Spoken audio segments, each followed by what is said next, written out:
Okay, we will move on now. We have the Chamber of Commerce and Visitors Bureau update. We all received, did all you council members receive the chamber update? Everybody's muted, so I can't hear you. Okay, I'll assume everybody did. They continue to be closed, not open to walk-in. However, they're still answering their phones and answering emails, and they're busy sending out mailings. And they are looking forward to when things start getting back to being a little bit more active. There is something pretty fun on their website. You can actually, they have a lot of interesting things on their website that you can check out. So I'll just let it go at that and check out the Bishop Chamber of Commerce website. And then also, anybody have any comments regarding the Chamber of Commerce or questions? Okay, we'll move on to our Eastern Sierra Tri-County Fairs quarterly update. We received that also from Ms. Jen McGuire, the Chief Executive Officer there at Tri-County Fairgrounds. All of the events for the months continue to be closed since March and April and May. The events that we are hoping and that are not canceled at this time, as was mentioned earlier by Mr. Deshawn, is the high school rodeo finals. So we're hoping the best for that. Also the 4-H auction and the 4-H activities, the kids are raising their animals, and that it has not been canceled at this time. So hopefully we'll be able to go with that. And also the Tri-County Fair itself, is they are just going ahead and making preparation, making plans for that to continue. So something really super fun to look forward to there, hopefully.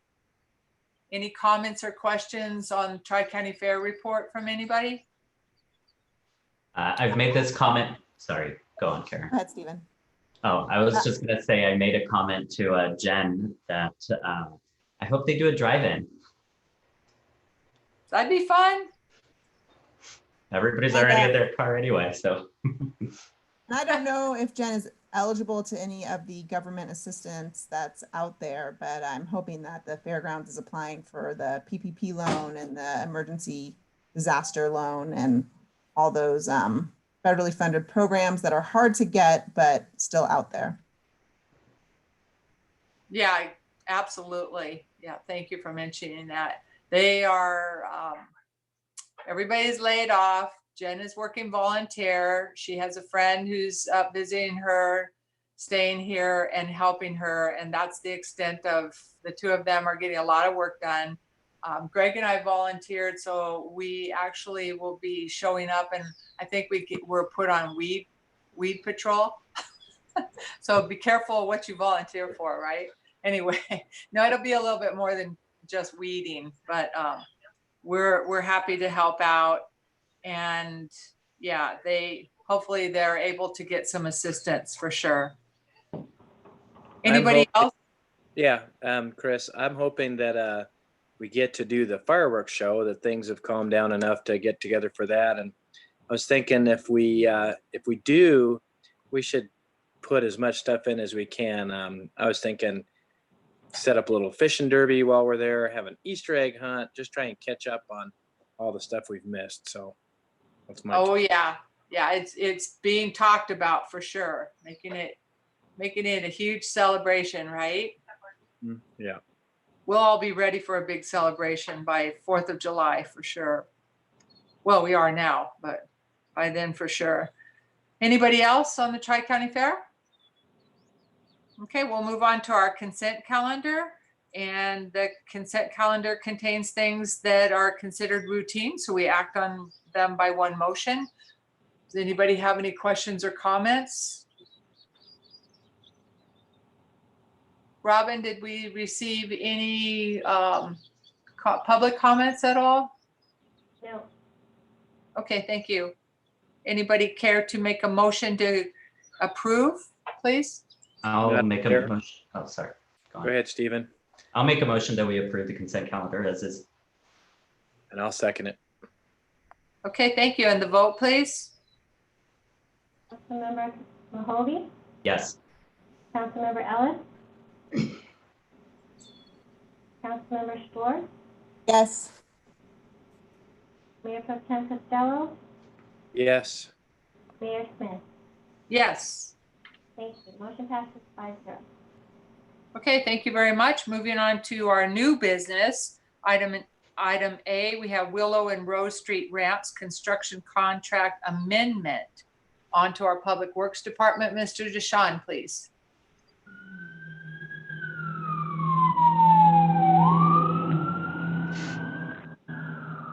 Hold on, I muted you for a sec with the ambulance going by. I'm sorry. Right. So the city of Bishop awarded the Willow Rose Ramps construction project to Claire Concrete at the March 23rd, 2020 council meeting. The award was in a not to exceed amount of $31,449.60, including 5% contingency. The funds for this project come from SB1. At this time, all items in the construction contract have been completed and within budget. As with many construction projects on our older city streets, the pavement condition adjacent to the concrete work is in very poor condition. Due to the heavy equipment and construction activity necessary to complete the work, the existing asphalt was impacted.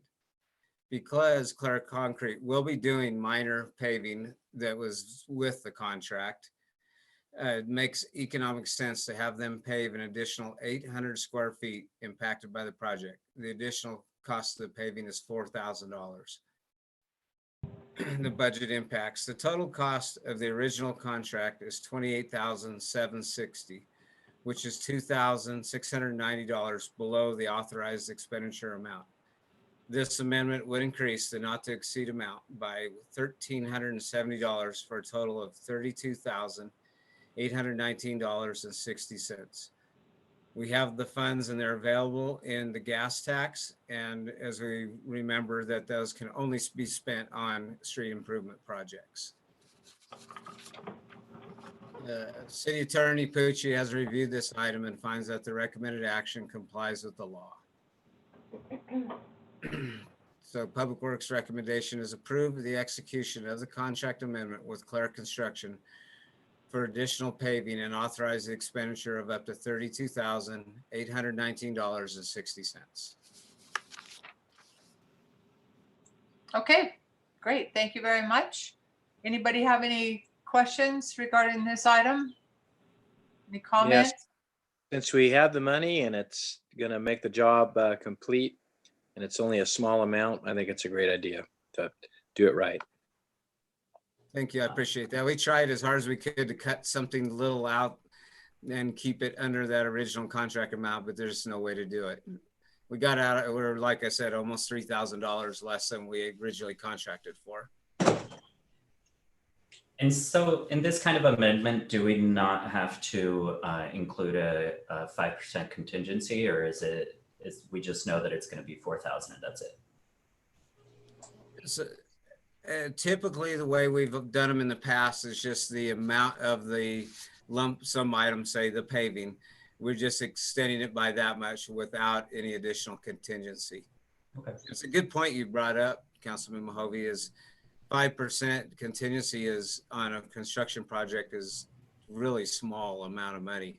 You know, as you can see on this one, we're $1,370 we were short by. I'm not advocating for Caltrans's number of 25%, but somewhere between 10 and 15 would be nice to see in the future. So maybe a future agenda item, Dustin?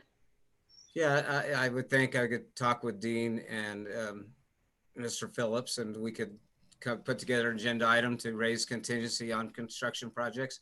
It just saves this, you know, and I'm not saying it's minor, because you know how I run my projects. They're going to be tight and we don't waste money, but having only 5% is usually really a small amount for any construction, especially if there's any underground involved. Okay, well, we will look to you, Destin, to follow up with that and bring it around, okay? Absolutely. Thank you. Okay, yeah, thank you. Any other comments or questions for Dustin? Anybody from think the public? Oh, I'm sorry, Karen, go ahead. That's all right. It looks phenomenal. I think you and your crew did an amazing job. And I think it is wise to fix, the sidewalk that needs the repairs, but it looks great. It's a great addition to the Willow area. Thank you. Robin, any public comment? No public comments received. Okay. Anybody care to make a motion, please? Okay, I'm unmuted. I'll move that we approve the execution of the contract amendment with Claire Construction for an additional paving and authorize the expenditure of up to $32,819.60. I'll second that motion. Okay, thank you. And the vote, please. Councilmember Mahoney, Yes. Councilmember Ellis, Yes.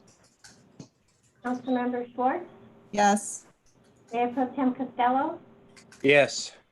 Mayor Smith. Yes. Thank you. Motion passes 5-0. Thank you, Okay, Council. thank you. On to item B, we have the resolution amending and restating certain fees and charges for city services. We're on to our administration to handle this one. Okay, I'll address that. Good evening, Madam Mayor and Council. As was discussed at your last regularly scheduled meeting on April 13th, each year all departments are requested to review their fees and charges to determine if they cover the full cost reasonably borne for providing those services. This year, no proposed changes were submitted. As part of the process, Council held a public hearing at their last regularly scheduled meeting on April 13th. No public comments were made or received. As noticed, the City Council will now consider adopting the proposed resolution, amending and restating certain fees and charges for city services. Pursuant to Bishop Municipal Code Section 3.22040B, fees and charges will be effective in 60 days after adoption and execution of an executive order by the city administrator, and no written appeal has been filed. Existing fees and charges shall remain in effect and unchanged until July 1, 2020. There will be no budget impact since there are no proposed changes for this fiscal year to next fiscal year's fees and services and charges, fees and charges. However, unless dictated by state or federal law, proposed fees and charges for fiscal year 2020-21 shall remain the same as this fiscal year. City Attorney Pucci has reviewed this item and finds that the recommended action complies with the law. Thank you, Dean.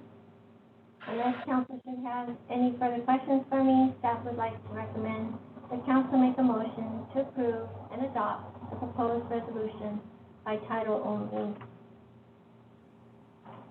Okay, thank you very much, Robin. Anybody have any questions or comments for Robin? Yeah, any public comment, Robin? No public comments made. Okay, and will somebody make a motion, please? I'll make a motion to approve the resolution amending and restating certain fees and charges for city services by title only. I'll second that. Thank you. And the vote, please? Resolution of the City Council of the City of Bishop, State of California, amending and restating certain fees and charges for city services. Councilmember Mahoney, Yes. Councilmember Ellis, Yes. Councilmember Schwartz, Yes. Mayor Pro Tem Costello, Yes. Mayor Smith. Yes. Thank you. Motion passes 5-0. Thank you. Item C is set interview committee for Parks and Recreation Commissioner. Yep, that's me again. Okay. Okay. With Parks and Recreation Commissioner Thomas Batchelder recently resigning from the Parks and Recreation Commission, this has created an unscheduled vacancy on the Parks and Recreation Commission with a term ending March 25, 2020. Pursuant to Government Code Section 54974, a special vacancy notice of the unscheduled vacancy was posted and advertised. As of the closing date, we received 3 applications. Staff is now requesting that the mayor appoint 2 council members to participate on the interview committee made up of 2 council members and 2 Parks and Recreation commissioners and the city administrator or his designee. Also for council's information, I would like to try and schedule these interviews in the next 1 to 2 weeks. With our current COVID-19 restrictions, these interviews will most likely be conducted via video conference. There are no budget impacts for this item, and City Attorney Pucci has reviewed this item and finds that the recommended action complies with the law.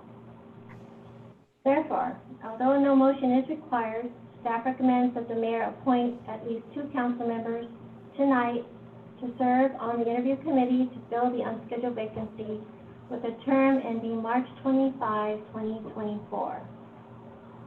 Once the interview committee meets, they will come to council with their recommendations as to who they would like the council to appoint as the new Parks and Recreation Commissioner. Council should be able to make this appointment at their next regularly scheduled meeting on May 11th or May 26th, if all goes as scheduled. So my next question is, are there any council members available to participate in the next 2 weeks? I'd be willing to sit on that board. I'm happy to do it unless anybody else wants to. I'm happy to too. I'm fine. Karen, you can go for it. Okay, Councilmember Ellis, how are you feeling about this? I'm good. If anybody, if you need someone, I'm good for it. Okay, well, we're distant, so we can't arm wrestle. Sounds like Steven's bowing out to Karen. So Karen and Chris, thank you very, very much. Happy to. Okay. Thank you. Thank you. Do we need a motion on that? No. No motion, just direction. Okay. Perfect.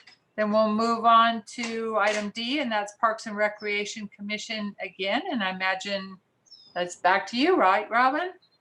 Yep. Thank you, Madam Mayor. Now, last but not least, Parks and Recreation Commissioner Cheryl Underhill's term ends on May 13, 2020. This is a scheduled vacancy, which is different than the unscheduled vacancy, which we just spoke about with Tom Batchelder. So last month, Cheryl Underhill addressed a letter to City Administrator Phillips requesting that she be considered for reappointment on the Parks and Recreation Commission. According to the City Council Policy, Section A3, Council has the option to not advertise and seek applicants for the upcoming vacancy should they wish to consider reappointing the current commissioner, in this case Cheryl Underhill, for a term ending March 13, 2024. Budget impacts are minor. The city would save on advertising costs if council decided not to advertise for the scheduled vacancy. City Attorney Pucci has reviewed this item and finds that the recommended action complies with the law. I would also like to take this opportunity to state that Cheryl Underhill is a valuable member on the Parks and Recreation Commission.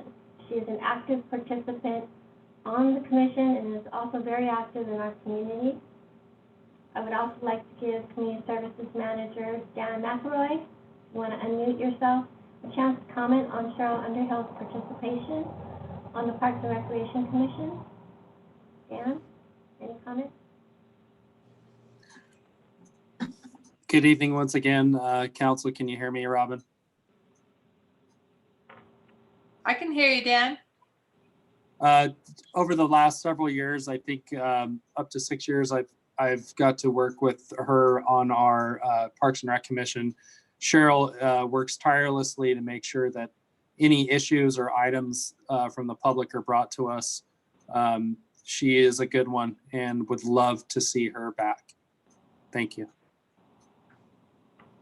So with all that said, staff would like council's consideration to waive the advertisement to fill the scheduled vacancy on the Parks and Recreation Commission with a term ending May 13, 2020, and reappoint Cheryl Underhill to the Parks and Recreation Commission with a term ending May 13, 2024. Okay, great. Thank you, Robin. Anybody have any comments? I just think it's great that she's willing to do it and serve the city, and she serves the community in so many ways. And hey, if she has the time to do it, I think we would be foolish not to reappoint her. I'm not sure how she always had the time to do it before, but now she's retired from her actual employment job. So I guess she does have a little bit more time on her hands now, maybe. Yeah, I think it's wonderful. I'm thankful that she wants to continue on. Me too. There's no public comments, Mayor? Okay, thank you. Anybody else had any comment? Do we need a motion on this one, Robin, or just? Yeah. Okay, Yes, please. Okay, a motion, please. I will move that we waive the advertisement to fill the scheduled vacancy on the Parks and Rec Commission with a term ending May 13, 2020, and reappoint Cheryl Underhill to the Parks and Recreation Commission with a term ending on May 13, 2024. I'll second that motion. That's Jim or Karen? It can be Karen. Okay, thank you. And the vote, please. Councilmember Mahovey? Yes. Councilmember Ellis? Yes. Councilmember Schwartz? Yes. Mayor Pro Tem Costello? Yes. Mayor Smith? Yes. Thank you. Motion passes 5-0. Okay, thank you very much. And we'll move on to future agenda items. How about Karen? I don't have any future agenda items. Okay. Jim? Nope, good. You're good. Stephen? Good. I'm muted. I would love to have an update at the next meeting. Just get a chance to talk with Dr. Richardson, who's the county health officer, who's pretty, like, running a lot of the show. I think that'd be great. Okay, regarding what specifically? Opening, reopening? Yeah, the status, the progress that we've made, and what. Yeah, so we can have a discussion on reopening. Okay. Yeah. If we ask him just in general for a just to come and speak on coronavirus, on COVID-19, we may be there a while. But we can limit it to 10 minutes. I think I'm pretty sure I would trust that most of us are pretty educated on what's been going on, in our own county and in our city as far as general information. But Yeah, no, I agree. Just like readiness for opening and all of that stuff. Yeah. Yeah, I would love to hear that too, just regarding, and you know what, in 2 weeks, our next meeting, we could be at a very different place, but it would be great to hear about what we'll be continuing. So, okay, great idea. Is that it, Stephen? Yep, that's it. Okay, and Chris, anything? Yeah, I think we shouldn't wait too long for the council to have a discussion on different things we see and feel on reopening businesses. I know that could, potentially open up a can of worms if it's on the agenda, but I think it's not a bad thing just to have a discussion and to hear, what people are thinking. There's a lot of people that are sheltering in place and doing all the social distancing right, and going to the hardware store and going to the grocery store and doing well.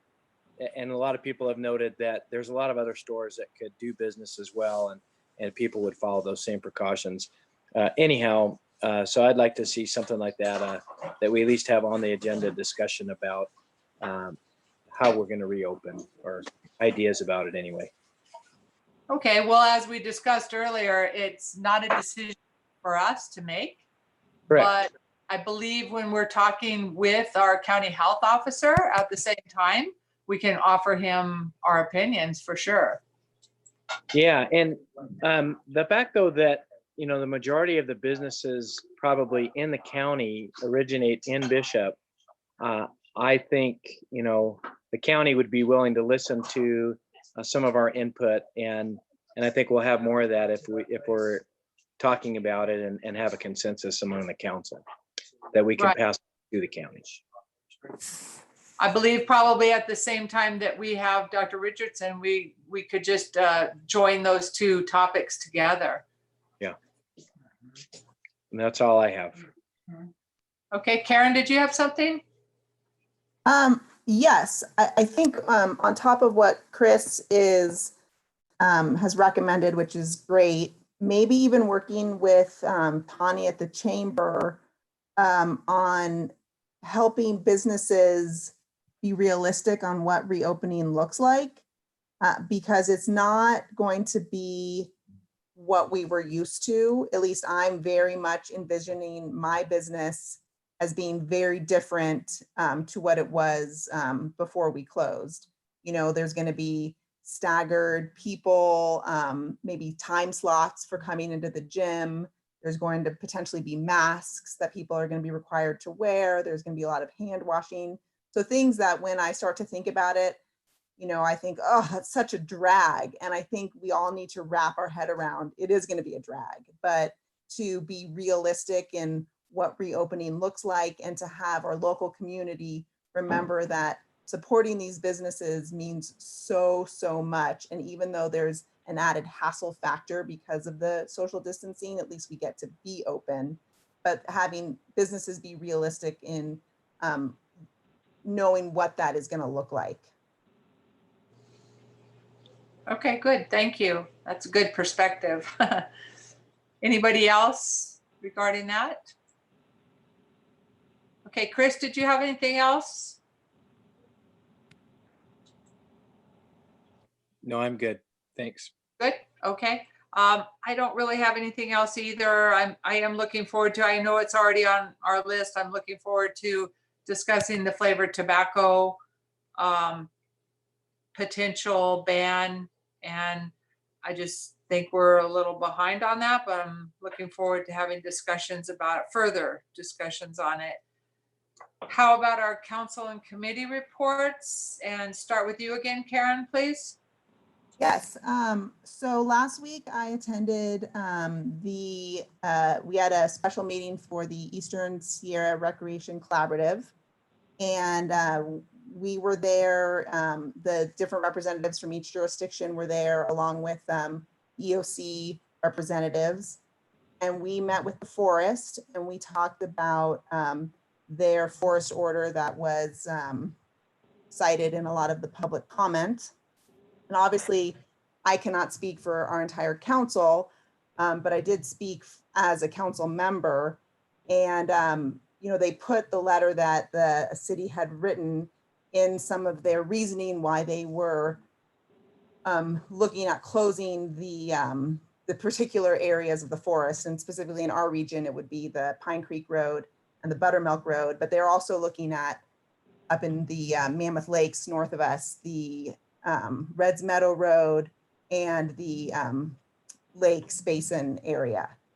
So we, as elected officials, chimed in that personally, well, what I chimed in was I think mental health is a huge factor, and getting out and recreating on these forest lands is a major component to mental health. And you know, the climbing community in particular has demonstrated that they are not coming to the Bishop area. They've definitely, we've stopped seeing them. You know, there's always outliers, of course, but, you know, there haven't been a tremendous amount of visitors climbing. And I think the forest is doing their best to try and trying to help the public to prevent the spread of COVID. And so they're just doing what they can, and they were looking for some input from the EOC on their closures. They'll listened to what I said and what the Inyo County EOC said and what Jeff Griffiths recommended for our area is that, closing Pine Creek and closing the Buttermilks doesn't really seem to benefit the spread of COVID at this time. So hopefully we'll see if they take that recommendation to heart. Now, another area south of us that they were interested in closing is the Mount Whitney Road. And the EOC, the Inyo County EOC did recommend that did make sense. So we'll see. But tomorrow night is, they have to work, the forest has to work in partnership with the county in order to really effectively close these roads, because the county is the one that, owns the road. So we'll see what the county recommends and what the forest ends up doing. So I did that. And then the other thing I participated in was the Zoom webinar for the chamber. And it was a panel of businesses and a mental health expert and Alan Pietrasanta from the Sierra Business Council, just talking about how's it going, what we're doing. And it was a good discussion of, different loans that are available to local businesses. And unfortunately, the businesses similar to mine are the ones that are really hurt, because we did not get, a lot of us didn't get the PPP loan, and the EDIL is really slow to come in, and a lot of us haven't received it. And on top of it, a lot of us don't pay ourselves as employees. So getting unemployment is challenging until tomorrow when we can apply. So it's just to remember that supporting our local businesses, we are not big, huge multinational corporations that have our lawyers ready to get those PPP loans. And, Bishop is, the community's been amazing and is supporting, I know, as many businesses as they can. And just to remember that when this is over, it's not like we didn't take a huge hit. So Tawny's doing a great job at the chamber to get word out that we are still, the businesses that are open in some capacity are there and ready to serve you in any way they can. And the restaurants that are open, they're open because they need the revenue, so support them, and just anything you can do. But this is going to be a long road of recovery, and it's not going to be tourists are going to be here flocking in the summer like we're used to seeing. So it's more important than ever to support your local businesses. That is it. My report. All righty. Thank you, Karen. Good reminders too. Okay, we'll move on. Jim, do you have anything? No, I've been pretty quiet, but I know my wife and I have a lot to touch on Karen's topic. We took quite a bit of our little relief money and went out and bought gift certificates and targeted specific businesses that we, kind of believe in and think they might need help. Whether or not we ever use the gift certificates or not is kind of beyond the point. It's just to help them now through the, they have to struggle and stay afloat. So it feels good to get out and at least try to help. So that's about it for me. Okay, thank you very much. Stephen? I have 2 comments on my council and committee reports. One of them is there was an LTC meeting and Local Transportation Commission. And of particular note there is that there is a Caltrans project on North Sierra Highway that they are going to be doing bike lanes and curbs, and it's a pretty big project. And so they're now in the process, it's a big project to bring it up to ADA compliance. And now it's in the process of public comment on the environmental document of it. And once that passes, they will try and have public input meetings. So I just wanted to bring people's attention to that, and I'll make sure to mention it once that public comment meeting, or once the public input meetings have started. And then the other one is we have a LAFCO meeting this week, which is on Wednesday. And in particular, we're going to be discussing the LAFCO budget which is contribution from the city and the county. And I'm going to request that we go back to the city funding level from 2 years ago. And so I'm sure that'll be a little contentious, but I do my homework with numbers, so I have good arguments. I read that. Okay, thank you very much. Is that it, Stephen? Yes, that's all I have. Okay. Okay, thank you. Chris? All right, well, it's been fairly quiet for me. And just to maintain my integrity, on the day that the LTC happened, I thought it was the day before, and I was out milling logs at a friend's, and at about 11 o'clock, looked at my phone and saw that Destin asked if I was going to take part in the Zoom meeting, which was at 9. So I totally spaced the LTC meeting. I apologize for that. On a personal note, myself and my assistant pastor and a bunch of volunteers in our church have been shopping for the elderly and people whose health is compromised, so they don't have to go into the store, into the public. And now we're actually starting to help people get their swamp coolers in service for people who can't do it themselves and are having a hard time finding someone. So just wanted to put that out there, that there's a lot of volunteers out there helping people who are in need, and we appreciate that. That's it. Okay, thank you. It's been said, many places and around town, which is wonderful. You've seen the thank yous to all the essential workers. They have just the people working in our stores, and especially our healthcare workers and people doing deliveries, everybody from your mailman, just all the people that have continued to work and serve. It's just wonderful. And I'm really excited when I see, High Country Lumber has been so busy, and the feed stores have been busy, and people with the warm weather, people are out, out and about in their yards doing things, and just continue to, like Karen mentioned, really keep our local businesses on your forefront. A lot of people have already received their stimulus money, and obviously they've been spending a lot of it locally, which is great. Not everybody has received theirs. I know I have not yet, but I have faith. And so when I do, let's just keep supporting our local community and thank those that are out there and continuing to serve us. And with that, if there isn't anything else anybody else have, we will adjourn this meeting until Monday, May 11th at 6 p.m. And everybody take care, stay safe. Better times are ahead. Laura, Yes. thank you. Thanks, you guys. Good night, everyone. Good night. Good job, guys. Thanks. Good night. So good to see you all. Good to see you, Elaine.